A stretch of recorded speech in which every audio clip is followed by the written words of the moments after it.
صحیح منصوبه بندي وشي نو ډیر څه کېدی شي خو بنیادی مقصد دا دی چې د هغې لپاره ویژن پکار دی. دې وخت کې د صوبایي حکومت یو ډېره اهم ذمهواري جوړېده چې دا کم خلک متاثره شوي دي چې د هغوی لومبنی دغه کې هغوی له تحفظ ورکول او بیا سره د هغوی واپس د بحالۍ لپاره یو پوره پلان چې جوړ کړی شوی وي، بیا سره هغوی ته خوراک را رسول، د هغوی ته نور دغه را رسول، دا پوره یو دغه شوي وي. خو موږ ته هغه کم افرټس چې دی چې پکار وو هغه موږ ته ښکاري نه د صوبایي حکومت ړخه، او همدغه وجه ده چې موږ دا ګیله کوو چې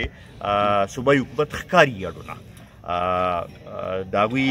د پالیسو پته نه لګي، د هغوی دغه پته نه لګي. بیا دې سره دې کې چې کوم نقصانات وشو که تاسو ټول صوبې کې وګورئ نو بلا هسپتالونه پکې دغه شوي دي، بلا سکولونه چې دي هغه متاثره شوي دي.